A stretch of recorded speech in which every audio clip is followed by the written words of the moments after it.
Hey everybody, welcome to another session of that whiteboard guy. So I'm going to talk about network access control list and security groups. They do come in on your exams very often. They do try and play the one up against the other, especially if you're looking at your solutions architect associate exam, and even in your CPA exam, they do come up from time to time as well. So what I want to do with this session, I want to keep it very quick, but what I want to talk about is the differences between the two. And I want to just take you through what happens when traffic comes in from the internet and it gets onto your subnet level, where you have a network access control list that will protect your services against that. So typically you will have some kind of virtual firewall that will protect your subnet. That's your network access control list. Then you have another virtual firewall that will protect your EC2 instances or your services resources with the elastic network interface, NI. These are two of those resources, and we will talk about what happens with traffic as it comes into your environment. So before it gets to that subnet level, there could potentially be legitimate traffic. There could also potentially be illegitimate traffic as well. And traffic generally would want to come through on your subnet level, but they are stopped by your network access control list, and it stops there. And based on certain rules, it will be determined if it should come in or not. So you could have legitimate traffic. You could also have malicious traffic that would want to come in onto your subnet level, and your network access control list will stop the traffic and then assess if they should be coming in or not. And these virtual firewalls, let me take you through some of them. Firstly, I want to start off with your network access control list. And these are rules that are explicit. So what that means is that I need to go and explicitly I need to say if it is an allow or if it is a deny. So I've got the option of putting in rules on a network access control list that says allow this traffic coming in or deny that specific piece of traffic coming in. So what potentially could happen is that we'll have these various different types of traffic coming in, and we could have other traffic that is stopped on that network access control list and they won't enter in at all. So that's one of the first things that I want to chat about, is the fact that you have explicit rules that you will set, and they could be allow or deny.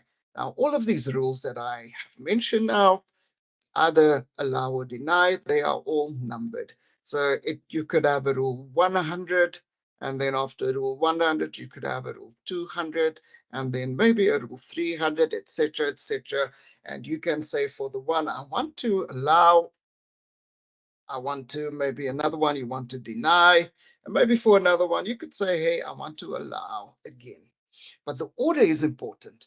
If there is a rule and there's a packet coming through and it's maybe port 80, and port 80 is allowed, and that's my 100 rule, and it's allowed, hey, great. But what happens if I say on the rule 200, deny port 80 as well? What happens is that the rules are evaluated, and where it finds that there's a match, so it will get to that one, finds that there's a match, and stop there. It won't execute any further. So rules and the numbering of those rules are fairly important. So now I've got traffic that's in on the subnet as well.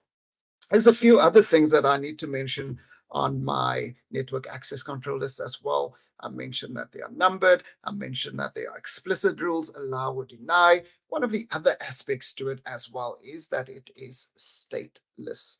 This means that there is either an in rule, and if there's an in rule, I need an out rule as well.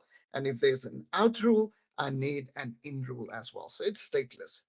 This means I need two rules, inbound and outbound, or could also be if it's been sent outwards, when that traffic comes back in again, I need an inbound rule again. That's the term stateless. So it needs both an inbound and an outbound rule, or outbound and an inbound rule as well.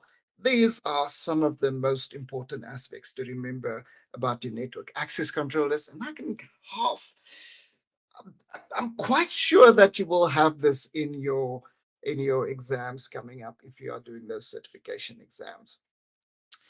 On my EC2 instance, though, and just looking at this whiteboard that we're looking at now, there is slight differences on my security group, though. So one of them is that they are implicit deny.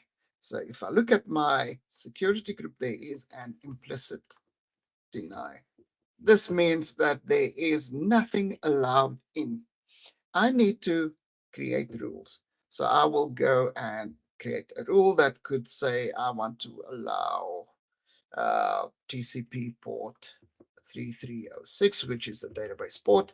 I want to, and the moment I've got that rule in, this means that it is an allow. So it only does allow, and all the entries that I put in there will be allowed. So if the next one after that, I could have a different one, 1346, or some other port, it will allow that traffic in as well.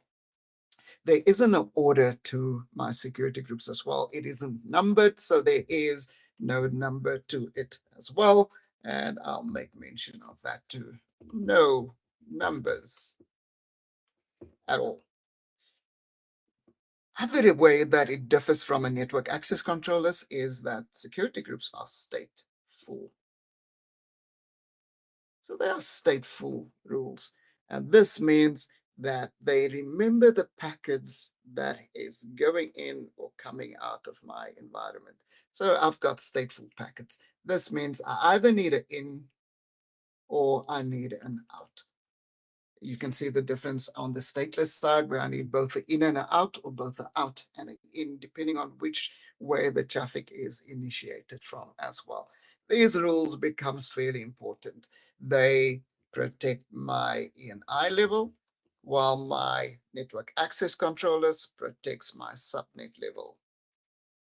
And you typically will find that they'll come in on your exams. So this is a quite quick one that I just want to explain what happens with your network access controllers and your security groups and where the two differs. Now let's look at traffic coming in, and let's say I've allowed those 3 packets that's in green on the whiteboard. I've allowed those 3 packets in. What happens now is that for this one packet, my security group will now have to determine if it is allowing that packet in.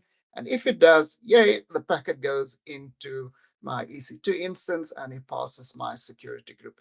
The other packet could, for instance, go onto this security group, and you can have multiple security groups that protects one typical resource as well. Or we could have one each for these 2 EC2 instances. So now the packets are in. Now there is a response that needs to go out, and that response that goes out will go. And now again, before it goes out, because it allowed the packet in, that security group says, yep, I've allowed this packet in, so I will go and I will send this packet out. But when it gets to my network access controllers, because I need both the in and out or out and in, it checks the rule to see if there is an outbound rule for this as well. So is there an outbound rule? It will check that. And if it is, it will allow this packet out and it goes to its destination where it needs to go. So these are the differences. I just wanted to point those out. I have mentioned that in one of my other videos.